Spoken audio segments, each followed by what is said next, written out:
Okay. Put it on for her so we can start our lesson. I want to watch the. Okay, Sanaya, 1 second. We heard you and he heard you. He's trying to find it for you. Okay? No, Sleeping. Okay, that's No. the third time you said it. 1 second. Just wait for a minute, okay? You see him looking for it. There you go. Okay, there it goes. Where is it? It's the top one. Oh. Okay, okay. Yay! All right. Okay, so. No, leave it. Where's the pencil? I don't know where you put your pencil. Right here. Okay, ready? Come on. Okay, so for Story of the World, Chapter 5, you listen to the CD. So now let's do a quick review. And then the Chapter 5 test for it. You can complete the test as we're having our discussion, or you can complete it afterwards. Or you can complete it now, and then we'll have our discussion, and then you can make corrections if you need to while we are discussing. Which one did you do? Which one did I do? Mm-hmm. It looks like you have answers. So did you already put some answers? So while we're discussing, you'll just see if you need to make corrections? Oh, Okay. Okay. Again. Sanaya, your pencil does not need sharpening. This one's mine. Okay. It doesn't need to be super sharp. Come on, let's get started. That's it. Let's I go. know. It went. Okay. Don't throw it at her. Come on now. I do have to bed. Okay. Say thank you, brother. What? That's for me. Just get that one and let's move on. It's not that big of a deal. Okay. So with chapter 5, again, remember in the last chapter how we talked about how Egypt was divided into 2 countries, right? What were those 2 countries? Egypt? Yes. What 2 countries were they divided into? South Egypt and Lower Egypt and Upper Egypt? Very good. Upper and Lower Egypt. Very good. And we remember that they started fighting each other. And they spent all their time back and forth fighting each other until there was a king, King Narmer, who conquered Lower Egypt and then made Lower and Upper into one country. That way they spent their time farming and building instead of war all the time, right? Mm-hmm. So that way Egypt grew richer and richer and all the quarreling stopped and they were united as one. However, over in Mesopotamia, what does that mean? What does Mesopotamia mean? Between 2 rivers. Why are you doing that? We are not going to write on this table. Okay, Sanaya? No. We're not very good. No, we're not going to do that. So if you do that again, I'm taking it away from you. Okay? Please. Do we write on the table? No. Okay, we write on paper, right? Okay. Sorry about that. So what does Mesopotamia mean? The word Mesopotamia, what does that mean? Mesopotamia means between 2 rivers. Very good. What 2 rivers? We're gonna riot. Tigris and Euphrates. Very good. So Mesopotamia means between 2 rivers, and those rivers are Tigris and Euphrates. And between those 2 rivers were lots of land, right? So now we're talking about Sumerian, the first Sumerian dictator. So in the Mesopotamia, between those 2 rivers, there was an area where the Sumerians lived. And that place was called Sumer, Sumer, Sumer. Sumer was the land, the people who lived in that land, Sumerians. Make sense? Great. But Sumer wasn't one country. Sumer had a lot of different villages within that country. So think about it like a city. We live in a city. Within our city has lots of communities, lots of neighborhoods, right? So just like Sumer was an area, and within that area they had lots of villages. But all of a sudden, each of those villages started building thick walls, right? And high towers. Why do you think they did that? To protect themselves from other villages. Very good. To protect themselves from other villages. So think about it. If you look at a map and you see an area and you see those areas have are divided into smaller areas, I want you to think about our geography lesson when we talked about political maps. What does a political map show you? Borderlines. Borderlines. Excellent. So political map shows you borderlines. So think of a political map in your mind. Now think of Sumer. Sumer had lots of villages, right? And each of those villages had walls to represent their own village. So those walls, those towers, probably represented their borders. You better not cross one village to another village. You better not cross that borderline, right? Very good. So you are correct also in saying that they did that to protect themselves. And they spent all their energy trying to protect themselves from the other villages. Sanaya, get down from there. So there was one Sumerian guy who wanted all the quarreling to stop. What does quarreling mean? Arguing. Very good. Arguing. He wanted all the quarreling, all the arguing to stop. So just like King Namar made Egypt into one country, this guy named Sargon wanted to make Sumer into one country so that all of these little villages weren't fighting and quarreling with each other. Make sense so far? Now, there are many stories about Sargon, but here are one of the oldest stories.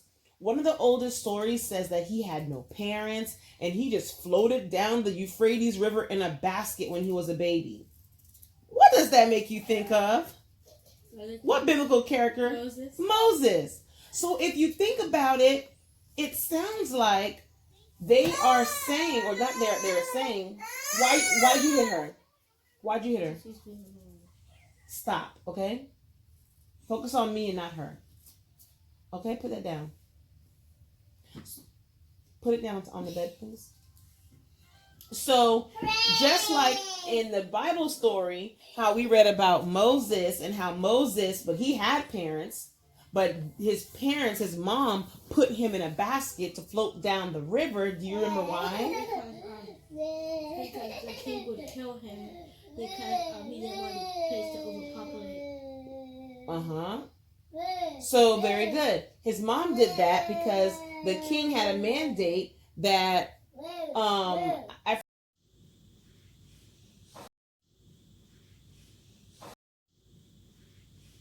crying baby Sargon. So the servant took the basket back into the palace of the king, and the king gave him permission to keep the baby and actually raise the baby. And the baby Sargon, grew up in the palace, just like Moses. Very similar. Very similar. So he became strong, handsome, popular. And it says he also became the cupbearer to the king. At every meal, he would have to bring the wine to the king in a golden cap, right? So he became the cupbearer. So let me ask you, do you think that the king really had to trust someone to be their cupbearer? No? Why? So if you were a king, right? And would you just hire anybody to bring you your drinks, your wine? It has to be someone you really trust. Exactly. Why do you think it has to be someone you really trust? Think about it. Because it's easy for them to poison. Yes, it's easy for them to get poisoned. Back in those days, and you'll learn as we talk about history, that's how a lot of people ended up dying because they had poison in their drink. So yes. Some people used to even poison their drinks. They poisoned their wine glasses. Their wine glasses, yeah. So that's why you have to they had to make sure that person was a trustworthy person bringing the king his wine, right? Okay. So baby Sargon, or now Sargon, became one of the most trusted servants. Very good. So Sargon made friends with very powerful people in the palace, to include the commanders of the army. He became so popular that he convinced the army to follow him instead of the king. I know. That's not a good thing. He even persuaded the army to kill the king and make him king. Wow. And it says that this happened around 2334 BC or BCE. What did we learn about BC and BCE? What does that stand for? BC stands for before Christ. Very good. BC stands for before Christ. Shh, stop it. Stop it. Stop it. BC. Stop, Sanaya. I'm sorry. I want a stands for color. before Common Era. Very good. BCE stands for before Common Era. 1 second. What do you need? What do you need, Sanaya? Color. Okay, what do you want to color? That's not a marker. That's a marker. It's a whiteboard marker. If you want to color paper, you have to get regular markers. Stop it. Stop. Would you like regular markers? Yes. Okay, relax. Stop. I will get it for you. I will get it for you. Okay. Got the baby's leg, please. He's sleeping. Okay. So, very good. BC, before Christ. BCE, before Common Era. So, when we say BC, are we counting forward or backwards? Backwards. Very good. So, for CE, which means, very good, Common Era, are we counting backwards or forwards? Forwards. Very good. Okay, so let's keep going with the story of the world. I just wanted to see if you remembered that.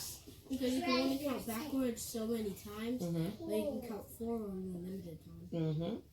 Now, keep in mind, remember we just said that King Sargon ended up having so much authority and trust from the commanders of the army that he convinced them that he should be ruler and to kill the king to make him ruler, right? But that wasn't even enough for Sargon. He didn't just want to be king of that one little city that they were in within Sumer. He wanted to be king of the whole land of Mesopotamia. Mesopotamia, thank you, Mesopotamia. So he started to attack the cities all around him. So here we are, these little cities, right? These little cities built their borders, their walls. And now because he is so gung-ho and wanting to have authority and be the ruler of it all, that he goes and crosses those borders to kill all those other people in order to take over, right? So he fought over 50 wars. 50 wars to conquer Mesopotamia. Even Sargon ruled all the country, or eventually Sargon ruled all the country between Tigris and Euphrates rivers. But now that isn't that hard to do because we have presidents. Excuse me? But now that isn't hard to do because we have presidents. I don't understand. Because Explain the you point. lead all of the country, don't presidents. So basically, remember, Mesopotamia means between two rivers. There was a lot of land between those two rivers, right? Sumer was just one piece, right? So he wanted to rule all the land between, everything between Tigris and Euphrates. So he fought over 50 wars, allegedly, so that that could happen. So that means he had to overtake their kings. Well, yeah, but just the country. Remember, in Africa has countries. Don't get confused of like in the United States how we have states. We call them states.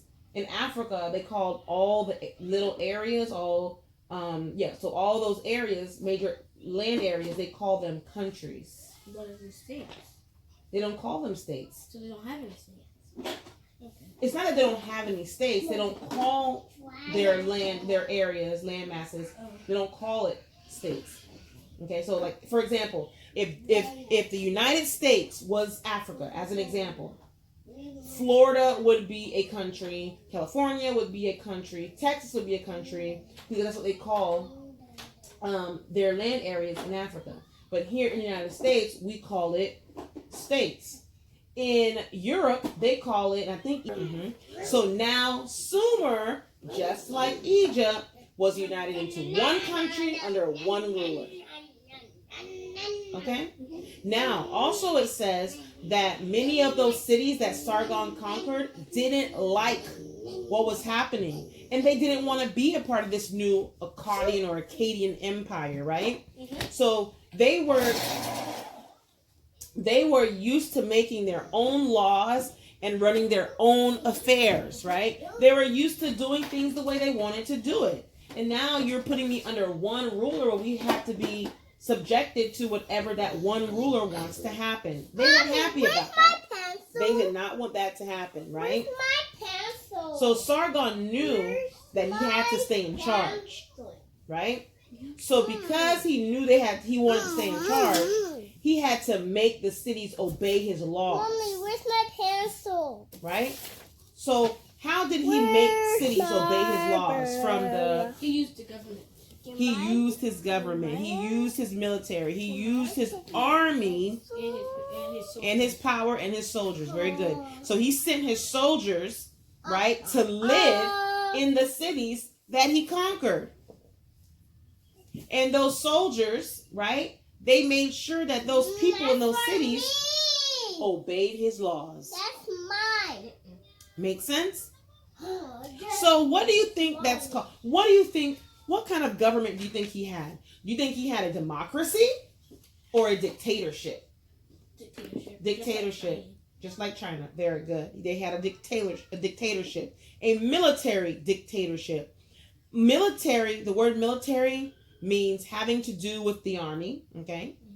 And dictatorship, as we've discussed before, is when people have to obey the government without asking any questions. In the United States, do we live in a dictatorship or do we live in democracy? Very good. Excellent, excellent, excellent. Sargon's empire actually lasted for years, but only because he used the power of his army to keep it together. So let me ask you a question. If you were a ruler of a country, would you rule through dictatorship, democracy? Would you rule with the iron fist, which is like a dictatorship? Would you want a democracy where the people set the rules and had the opportunity to vote you in and out? What would you want and why? That's hard. Now think about it. Well, let me give you some more information. If you conquered land, right? Or you conquered a village, right? And now you are the king of not only your own but the other village. How would you rule? Iron fist. Iron fist dictatorship? Okay. Tell me why. No, Sanaya, put that down. Because put that down. they vote me down. You want them to vote you out? Okay. So what else? What with my pencil? Give her your pencil. Let her just use it right now. Please, Jeremiah. That's nasty. Are you biting the eraser? No. So why are there eraser pieces on the floor right now? Ripping them out. Why are you doing that? Can you stop doing that, okay? So tell me, you just took over and conquered this village, and they need to follow you. How would you rule? Through dictatorship or democracy? Tell me why. For whatever one you choose. It's just a hard decision. Make a decision. I don't play So, anymore. Dictator, definitely. Don't Why? do it anymore. Hold on. I can't let them vote me out, and I don't want them to start Don't do escaping or making their anymore. own rules to go against me. Okay. So I like that. And there's no right or wrong answer. It's okay to say dictatorship. So you would rule the iron fist dictatorship because you just conquered this village. You don't know these people in this village. You don't know what they have. Now they have a lot of things against you, but you don't know what their plans are. You don't know they're trying to overthrow you. So to ensure that you stay in power, they don't try to overthrow you or vote you out, you would run with an iron fist. You would rule with an iron fist. You would rule with a dictatorship. Was that something you think you would do in the beginning, or throughout your rule? I'm doing it in the beginning. In the beginning? No, I'm doing it throughout my rule. Okay. Because I want to see what they would do first. Okay, so you would do it throughout. So is that the right word to say? You would do it throughout your rule, because you also said you would want to see what they would do first. Sanaya, what are you doing over there? You're cleaning up. Yeah, she has to continue. Okay. So it sounds like what you're trying to say is in the beginning, you would probably have a dictatorship because you want to feel them out. You want to see, what are they trying to do? You want to see what you can learn from them. You want to see how they can benefit your new society and how you can benefit their new society, right? And once you have all that, do you think you would continue dictatorship or some form of democracy or full democracy? I say half democracy. Half democracy, so some form of democracy. After they gain your trust. After they gain your trust, you're giving some form of democracy, right? You can leave her alone. It's okay. She's not bothering you or me. Just shaking dice. It's okay. We can put that back together very easily. Okay? So good discussion. Go ahead and finish your test. If you need help with any of those answers, you are allowed to use the book for only 10 minutes. So go through whatever you've written, try to think about it, and you have 10 minutes if you need to, at the end of you completing that, to look through the book to see if you need any final answers. And then we're not going to go over chapter 6, the Jewish people, because you've read that. And we've discussed these stories before. The story of Abraham and Sarah. The story of Joseph and his brothers. We study what happened in that whole process. So I'm going to just give you test 6. And you are going to complete that on your own based on what you listened to on the CD for the Story of the World and based on what we talked about in Bible study last year. You have any questions for me? Nope. All right, good job. Go ahead.